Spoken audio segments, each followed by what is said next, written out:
Welcome to my channel. And this is English Podcast Station. All right, welcome to the deep dive. You know, one thing we hear a lot from English learners, especially if they're really going for that natural, effortless kind of sound, or maybe prepping for the IELTS, is how to make those words really flow together, you know? Like, it can almost feel like a puzzle, trying to get past that sound of, every word being separate and on its own, I guess. Yeah, absolutely. It really is one of the more, I guess you could say, one of the more fascinating parts of learning the language. And you're spot on. It's not about speed. Mm-hmm. Think about it. Connected speech, it's almost like the secret ingredient that native speakers just do it without even thinking about it, And when you master that, oh man, that takes both your speaking and listening to a whole new level. Totally. And that's what we're diving into today, giving you listening and some seriously practical, hands-on stuff you can do on your own. We're talking techniques, resources, the whole shebang, so you can really tackle connected speech. And the coolest part, you can do this solo, no teacher required. And the payoff is huge. When you start using connected speech, really well, you're speaking. It just sounds so much more natural. More fluent. Like you said, think about something like the IELTS. If you're going through that, the examiners, they're definitely listening for that natural flow. It makes a difference. For sure. And it's not just about sounding impressive, right? I mean, it's honestly crucial for just understanding what people are saying to you. Native speakers, we use this stuff constantly, so the better your ears tuned in, the easier it'll be to follow, everything. Conversations, podcasts, movies, the whole 9 yards. Couldn't have said it better myself. Yeah. So to kick things off, we're going to break down the 4 main ways words kind of, they connect and change when we speak English naturally. Think of them as your foundation. Linking, assimilation, elision, and intrusion. Once you get a grip on these, you'll start hearing them everywhere. It's kind of like once you see it, you can't unsee it. All right, let's jump right in. So connected speech, just to make sure we're all on the same page. What is it, really, at its core? I mean, we know it's more than just talking super fast, right? Right. Connected speech is really about how those words, they mush together when we talk normally. It's the way sounds at the end of one word interact with the sounds at the beginning of the next one. So instead of each word being this isolated, island of sound, they kind of flow into each other, creating this stream of sound, I guess you could say. It's like a sound smoothie, everything blended together. Okay, I like it. You mentioned 4 main features. Let's start with linking. What's the trick to getting that smooth connection? Okay, so picture linking as like building a bridge between words. It's what happens when a word ends with a consonant sound and the next word starts with a vowel sound. So instead of having this little gap, you carry that consonant sound over, you bridge it right into the next word. One of the most common examples, and you hear it all the time, is an apple. We don't usually say an apple with a big pause, right? That N sound at the end of it. And it just slides right into that sound of apple, and it ends up sounding more like an apple. It just comes out naturally. Yeah, an apple, exactly. It does sound a lot more natural that way. Any other examples of this bridge building in action that we could, really hear? Oh, tons. Think about pick it up. Now, really listen to how a native speaker would say that. Often, that X sound at the end of pick, it just connects, it links right to the T sound at the beginning of it. And then that T in it goes right into the in up.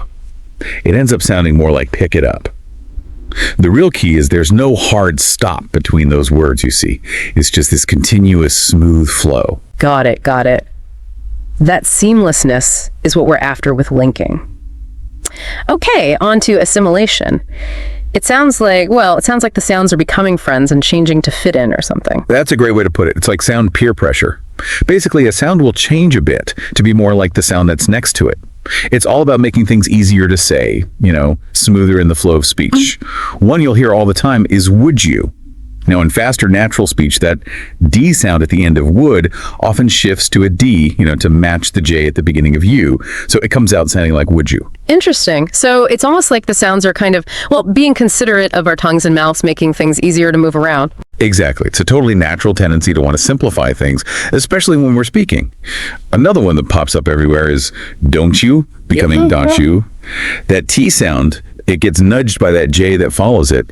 And did you Yeah. That often ends up sounding more like did you, right? You can really hear the D kind of morphing there. Even something as simple as good morning. Sometimes it comes out like good morning. That D sound, it can influence the M sound that comes after it. It's all about these little, almost like micro adjustments that happen as we speak. So they're like, I don't know, borrowing qualities from each other to make things flow better. I like that. Okay, let's move on to elision. Elision, it sounds like something is just taking a shortcut and disappearing. Nailed it. Elision is a fancy way of saying that, yeah, sometimes sounds get dropped. It happens when we speak naturally, especially when we pick up the pace of it. Certain sounds, especially in parts of the word that aren't stressed, they can just vanish. Think about library. Lots of native speakers, they'll just say library. That first vowel sound, poof, gone. Library, yeah. I probably say it that way all the time and don't even notice.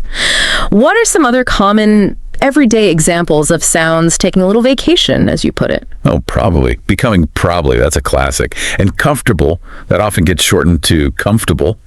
That middle vowel sound takes a break. You'll hear this with words like every becoming every, and family often sounds more like family. It's all about efficiency, you know. Those sounds that aren't carrying a lot of weight in the word, they sometimes get a pass. Sounds taking a holiday. Love it. Okay, last but not least, we have intrusion. This one sounds like, well, maybe an uninvited guest is showing up, a party crasher. Not quite a party crasher, more like, I don't know, more like a helpful friend that makes everything run a little smoother. Intrusion is when we add an extra sound between words, usually to make it easier to move between vowel sounds. The most common ones you'll hear are, well, J, W, and R. Take go on, for example. Sometimes you'll hear a tiny W sound pop up in between go and on, making it sound a little like go one. Go one. Yeah, I can kind of hear that. Where else might we hear these little helpers popping up? Ooh, draw a picture is a good one. A little W often sneaks in there between draw and A, so it sounds like draw a picture. And think about idea of. It's super common to hear an R sound there, making it idea of. And see it, that frequently gets a J sound, so it sounds like see yet. These little extra sounds, they really do act like, well, like oil in the gears. They help those vowel sounds connect without any awkward pauses. This is all so cool. So connected speech, it's this whole system of sounds interacting, changing, just to make the smooth, natural flow. Way more than just speeding things up, like we said earlier. Exactly. And a really important point to remember is that connected speech, it's not about being lazy with pronunciation. It's just a natural, it's a fundamental part of how we speak English fluently.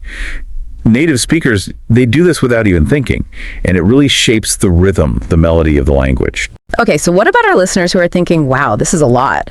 Is connected speech like, I don't know, like climbing Mount Everest or something? Not at all. Not at all. I mean, yeah, it might seem like a lot to wrap your head around at first, but honestly, you can absolutely get better with focused practice. The key is consistency. Start by getting comfortable with those 4 features we talked about. Then really start tuning your ear to recognize them when you hear English being spoken. And the final step is practicing them in your own speech. It's a process for sure, but with the right approach, you'll make progress. Okay, so step 1, get familiar with those features. Check.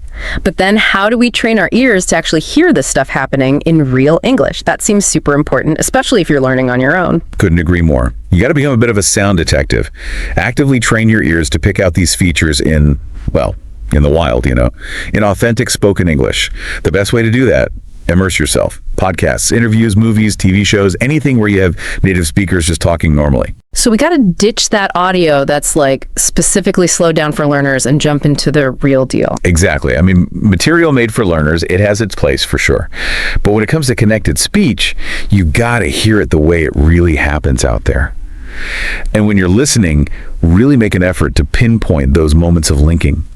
Pay attention to how words at the end of phrases smoothly, seamlessly go right into the next one.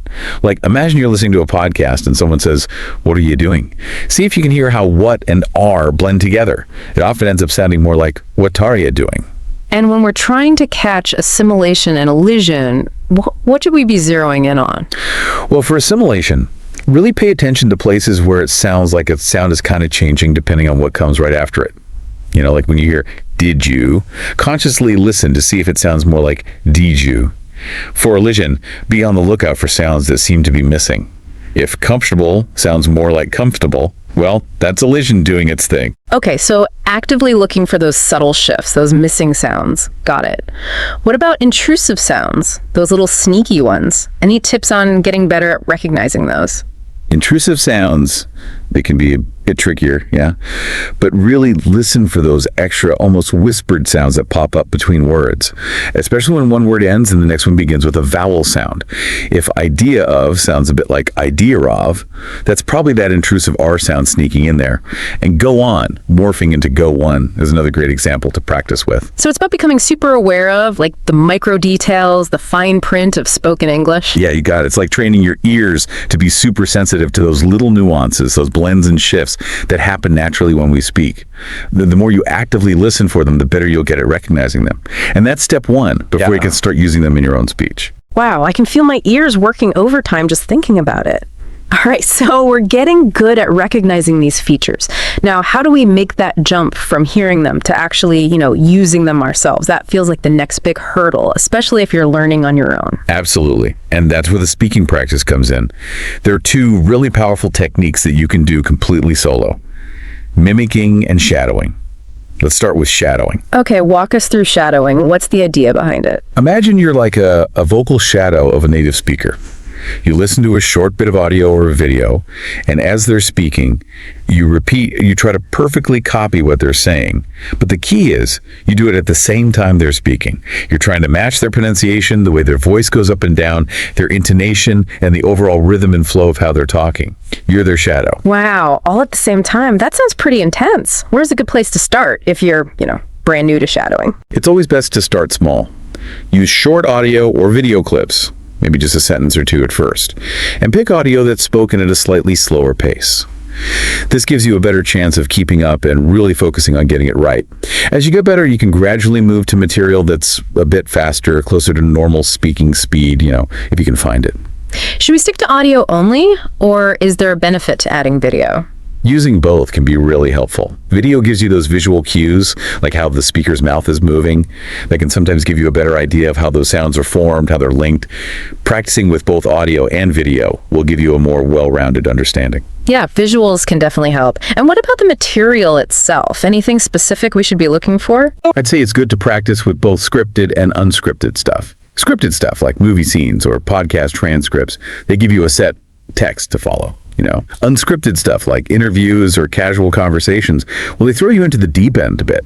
They help you get used to more spontaneous speech, and the connected speech in that can be really varied. Both have their own benefits. So shadowing helps us absorb the natural rhythm of English, the music of it. What about mimicking? How's that different?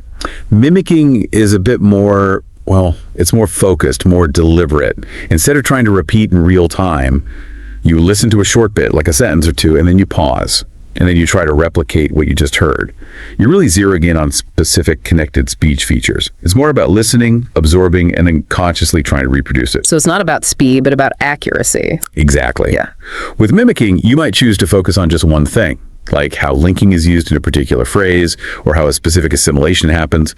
You listen to examples, and then you concentrate on making your speech match that as perfectly as you can. Both of these techniques, shadowing and mimicking, it sounds like they need a lot of self-awareness, attention to detail.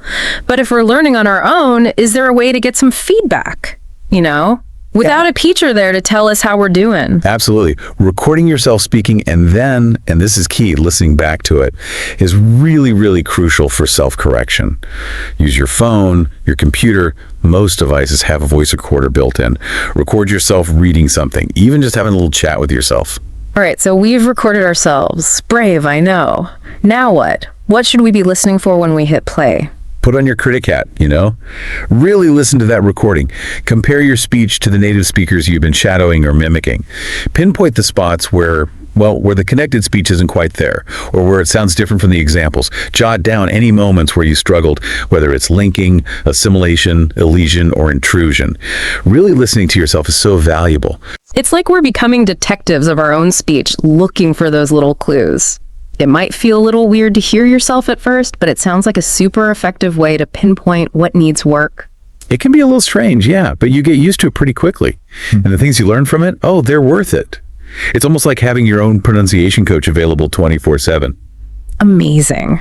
So we've got our listening practice strategies, we've got these awesome speaking techniques like shadowing and mimicking, and we know how important it is to record and analyze ourselves.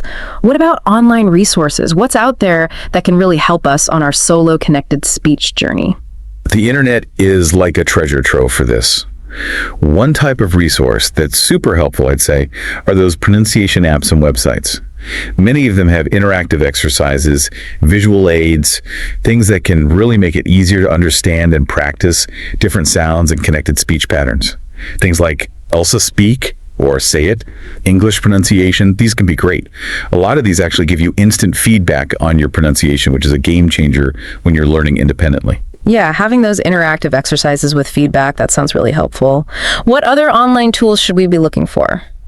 Well, we've talked about online dictionaries with audio examples, and I can't stress enough how great those are. Yeah. They let you hear how words are pronounced on their own, which is helpful for basic pronunciation. But the real magic is that they usually have example sentences, so you can hear how words sound in real speech, how they blend together. Websites like Merriam-Webster or the Cambridge Dictionary are awesome for this, and they often have both British and American English pronunciations, which is a bonus. So it's hearing it solo and then hearing it, out in the wild in a sentence. I like it. And of course, YouTube, that's always the go-to for learning pretty much anything. Anything specific we should look for there. Definitely. Look for channels that are specifically about English pronunciation and connected speech. Many of them do a great job breaking down tricky concepts into bite-sized pieces. Plus, they often use visuals to show you how to make the sounds, how to link words. Channels like Rachel's English or English Pronunciation Roadmap, those are fantastic starting points. Awesome. And podcasts, we talked about those earlier for listening. Can they actually help with our speaking and connected speech too? Oh, absolutely. Yeah. Podcasts and audiobooks, especially the ones that have transcripts, those are pure gold. The transcripts let you see how words are linked, where the assimilation, elision, and all that is happening, all while you're listening. You can actually follow along and actively pick out those features. And then you can use those same podcasts for shadowing and mimicking. Again, Luke's English podcast, BBC Learning English, those are both great. Just look for episodes that have those transcripts available. So it's not just having the audio on in the background, it's really engaging with it, actively trying to pick out those features. Precisely. It's all about sharpening your ears, becoming sensitive to those subtle changes, those blends that happen naturally when we speak. The more you consciously listen, the better you'll get at recognizing them. And that's a crucial step before you can start using them yourself. I'm convinced. All right, so we've got the listening practice strategies, these amazing speaking techniques like shadowing and mimicking, and we know how important it is to record ourselves and really listen back. Now, what about online communities? Are there any that can really help us with connected speech, places where we can connect with other learners or maybe even get some help? Oh, online language forums and communities, those can be lifesavers. They give you a chance to meet other learners from all over, sometimes even native speakers who are happy to lend a hand. You can ask questions, share resources you found helpful, and even find people to practice speaking with. Reddit, Facebook groups, there are tons dedicated to English learning. They're a great place to start. It sounds like there's this whole online support system out there for connected speech, which is really cool. So we've got a good grasp of what connected speech is, how to listen for it, some powerful techniques for speaking practice, and a whole toolkit of online resources. Now let's get down to brass tacks. What are some specific exercises we can do on our own to really target each of these features? Great question. There are quite a few you can easily work into your routine. Let's start with sentence linking and something called phrase chunking. This is all about consciously connecting words smoothly within sentences, grouping them in a natural way. So instead of saying an apple with that little pause, really focus on making it an apple. Smooth it out. Same thing with what are you doing? Try saying it more like what Taria doing. Really smoothing those transitions. So it's about creating this seamless flow within phrases and sentences. Makes sense. But what about the tougher stuff, like assimilation and elision? How can we practice those specifically? For assimilation and elision, focused repetition is your friend. Find examples of common assimilations, like would you becoming would you, don't you, to don't you, or did you to did you. Listen to those examples, really hear them, and then repeat them, trying to match the sound changes as closely as you can. For elision, you can work with words like probably, which often becomes probably, or comfortable, becoming comfortable. Again, listen carefully to native speakers and pay attention to those dropped sounds. Then practice, practice, practice. You can find tons of example phrases online or make up your own with words you already know. Repetition with a laser focus on those sound changes, those missing sounds. Okay, I get it. What about intrusive sounds? Those seem a little harder to practice. Any tips? Intrusive sounds need a bit of conscious effort, yeah. Focus on the specific phrases where they usually pop up. For that intrusive W sound, practice go on as go on, or draw a picture as draw what picture. For the intrusive R, work with idea of becoming idea-rov. And for the intrusive J, try see it as see yet. Listen closely to how native speakers say these and then try to add that little extra sound in your own speech. It takes practice, but it makes a difference. So isolate and conquer, basically. Practice those features in the context where they happen naturally. What about things like tongue twisters? Those are fun, but can they actually help with connected speech? You know, tongue twisters and something called minimal pairs, they can be surprisingly useful. Maybe not directly for linking words together, but they do help with the underlying mechanics. Tongue twisters, they're all about making your articulation clearer, saying sounds properly. Trying to say them fast and smoothly, that can really build control over your mouth and tongue, which is great for connected speech overall. Minimal pairs are words that differ by just one sound, like ship and sheep, and practicing those helps you hear those subtle differences. So indirectly, they make your connected speech clearer and easier for others to understand. So not directly about linking, but they help build those foundational speaking skills. Makes sense. And finally, what about just speaking freely? Does improvisation have a role to play in all this? Improvisation, free speaking, that's essential. It's how you take all these individual skills and start using them naturally, spontaneously. Pick a topic you like, something you're comfortable talking about, and just talk for a few minutes. Don't use a script. Just go for it. As you're talking, consciously try to use the connected speech features you've been practicing. Don't worry too much about perfection. The point is to make them feel more automatic, more natural in your everyday speech. It's like taking it from the practice field to to the big game, right? Even if that game is just talking to yourself for a few minutes, it's an important step.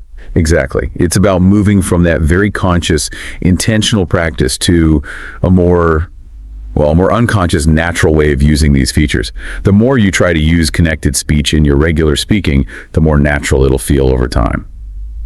So we've covered exercises for each feature. We've talked about the importance of free speaking practice. But how do we make sure we're practicing consistently? What are some good strategies for really making connected speech part of our daily lives, making it a habit? Consistency is everything when you're trying to improve any language skill, and connected speech is no different. A really effective strategy is setting realistic goals. Don't go overboard. Start with small, achievable things. Maybe focus on using linking correctly in a few sentences each day, and keep track of your progress. Even those small wins can really motivate you to keep going.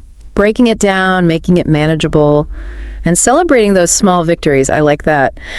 What about the time commitment? How much time do we need to dedicate to this to actually see results? It's much better to be consistent, to have a routine, even if it's short, than to try to cram in marathon practice sessions every once in a while. Even 15-20 minutes a day dedicated to connected speech, it's going to be way more effective than hours here and there.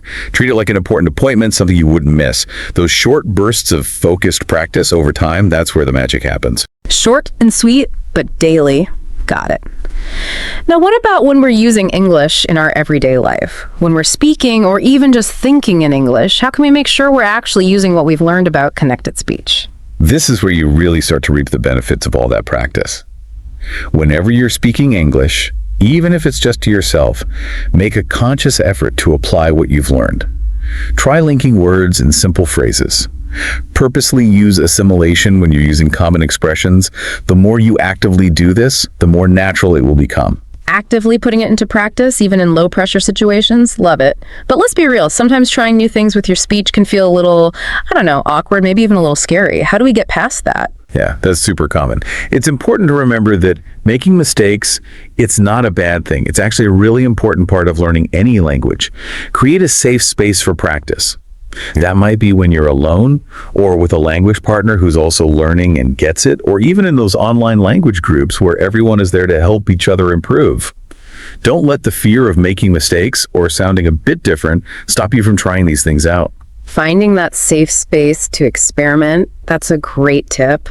And finally, how do we stay motivated, especially when we're learning on our own and maybe don't see those results right away? Staying motivated takes effort, you're right. It helps to remind yourself of your goals, why you want to get better at this. And celebrate those wins, even the small ones. Find learning materials, resources that you actually enjoy. And connecting with other learners, that can give you a sense of community, you know. It helps to know you're not alone in this. Language learning, it's a journey. Remember that. Be consistent, be patient with yourself, and don't give up. So, achievable goals, consistent practice, applying what we learn, pushing past that fear of making mistakes, and finding ways to stay motivated. It sounds like a recipe for success. It really is. It's about making connected speech part of your English language learning journey. Well, we've definitely done a deep dive into connected speech today. We've covered a lot of ground, from the basics to some really practical tips. Any final thoughts you want to leave our listeners with? The main takeaway I want you to leave with is this. You can absolutely get better at connected speech on your own. It takes effort, but it's totally doable. Remember those 4 key features: linking, assimilation, elision, intrusion. Train your ears by listening to real English, and practice speaking using techniques like shadowing and mimicking. And don't forget those amazing resources we talked about: pronunciation apps, online dictionaries, YouTube channels, podcasts with transcripts, all that good stuff. Right. And don't feel like you have to do everything at once. Start with 1 or 2 techniques that click for you, then add more as you get comfortable. Be consistent with your practice, be patient with yourself, and don't give up. That's the key. Amazing. And one last thought, something to ponder after this deep dive. Here's a thought. As you start paying more attention to these subtle changes in pronunciation, these links, these sound changes, the drop sounds, the added sounds, you won't just improve your own English, you'll also understand native speakers better. And even more than that, you'll start to appreciate how language really works, how it flows in natural conversation. So my challenge to you is to start really tuning into the English you hear every day. Notice how words flow together. See if you can pick out the specific features we talked about. It's fascinating, and honestly, it'll make your whole English learning experience so much richer.